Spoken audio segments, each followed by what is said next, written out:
If you are into film photography, chances are you're like me. After getting that first film camera, you couldn't help but want more. Picking them up at flea markets, antique stores, acquiring them from friends or family that has an old film camera lying around. So much so that you have now too many cameras that you know what to do with. Anyways, here's some of the cameras that I have gotten a chance to put a roll of film through and my thoughts on them. This is my very first film camera. This is the Nikon One Touch. This camera has a really special place in my heart. This belonged to my great-grandfather. It's got a really cool looking strap and it just goes around your neck like this.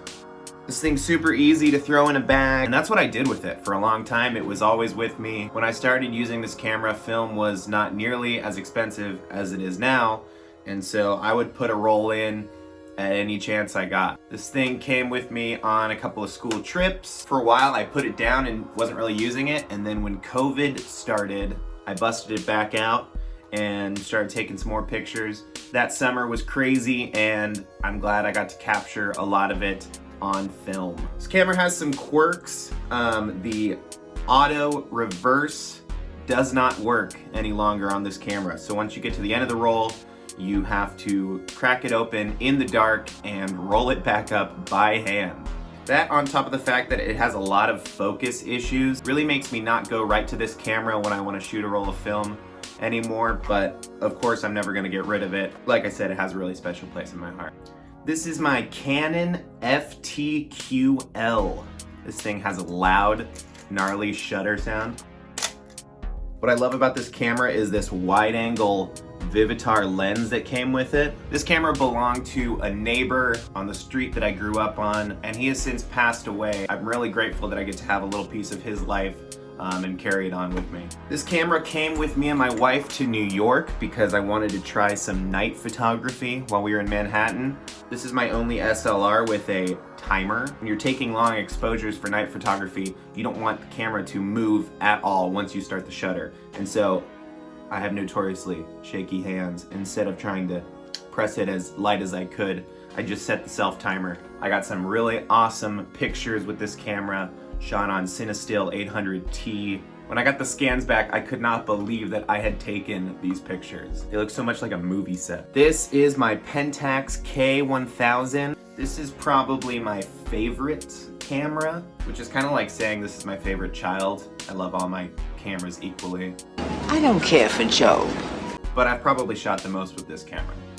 I've taken it to Hawaii, it's been all over San Diego. A lot lighter than my Canon SLR, kind of a smaller footprint.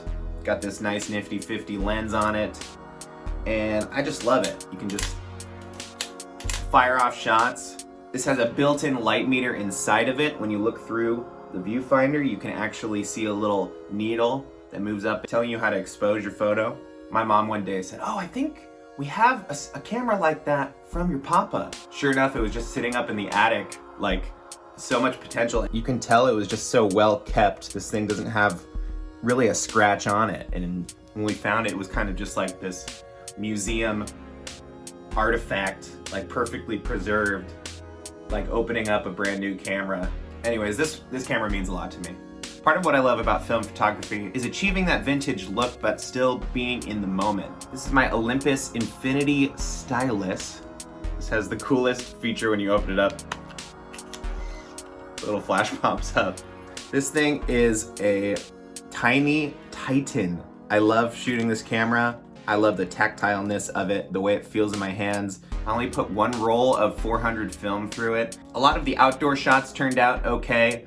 The indoor shots, it has trouble finding the focus and the flash looks a little blown out. I'll definitely be taking this with me this summer. Pictures of the beach, pictures outside, scenic shots. This is my Pentax IQ Zoom 115M.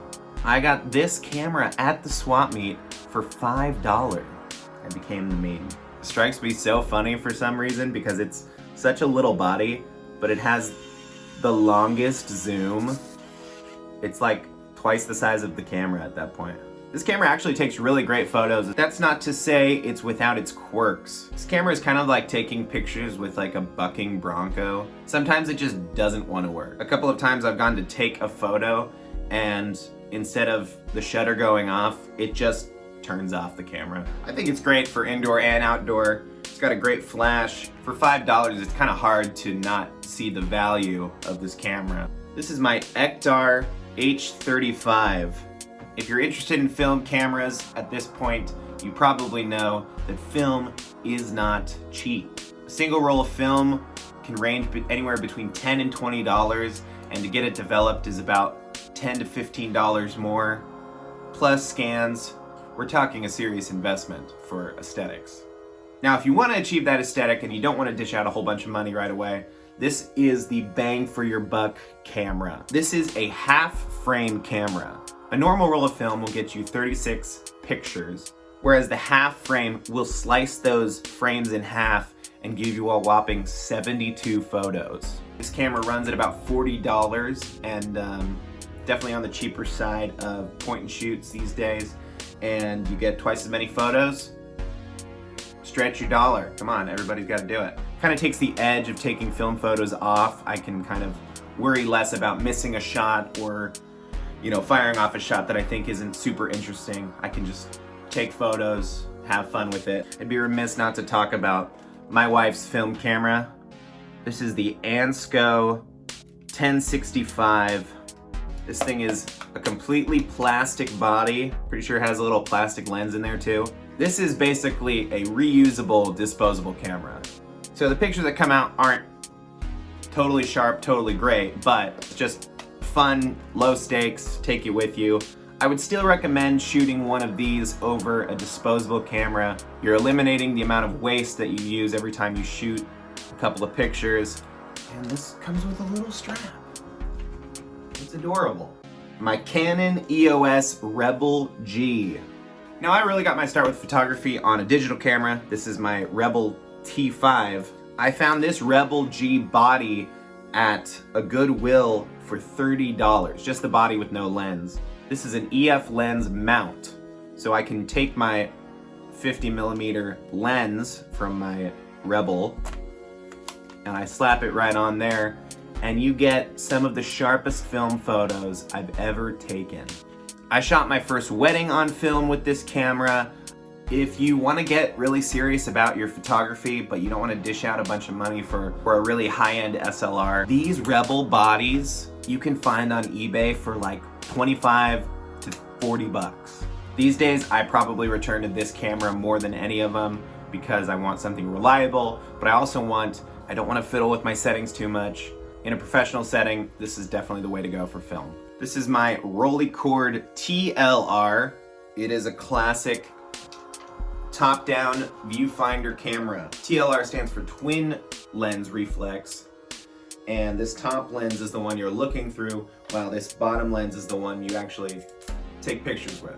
I've shot 2 rolls with this thing, one black and white and one roll of Kodak Gold 120. That roll definitely made me want to shoot more 120 film. The amount of detail that goes into a single photo is just awesome. This is probably the least bang for your buck in terms of film.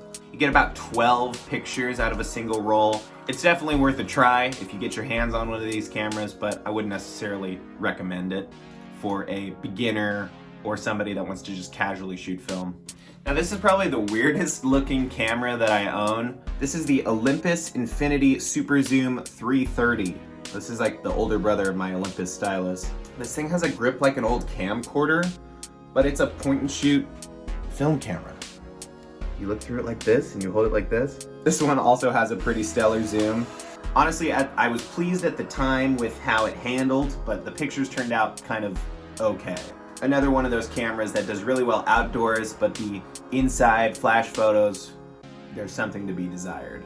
Maybe this camera will make its way down to the beach this summer, but with the size, it doesn't feel great to hold in my hands. It kind of just feels like I'm like a 90s dad, taking a video. So that's basically my film camera collection. And I have a couple of cameras that just don't work. This camera ate a roll of film, just fully shredded it. Same with this old Voigtlander. This camera is super cool and I want it to be great, but it just isn't. This Canon EF has shutter problems. I've got this Minolta point and shoot that the shutter just won't go off ever. So it's sad, but I keep them. I just had to set my camera back up because I forgot that my daily carry was hanging up in the other room. This is my one and only rangefinder. This is a Canonet QL17. Currently got a roll of Fuji Superia 400 in it right now. Little focus on here. And it's a really cool little compact camera to take with me. I saw this camera bag at a thrift store and it was only $10 and I didn't realize there was a camera in it. So I bought the bag and realized that the camera came with it. Certainly a diamond in the rough camera because these things are not cheap on the secondhand online market. What's really cool is it's got an automatic aperture setting with a light meter built in. So you can kind of just adjust the shutter speed. Also, I got this strap on Amazon that I really dig. Right. Can't believe I almost forgot to talk about that camera.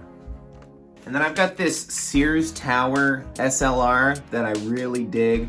It's got an awesome, like, advanced lever. Feels good in my hands. So I'm looking forward to shooting a roll with this camera. But that's pretty much it. So if you made it to the end of this video, I want to thank you.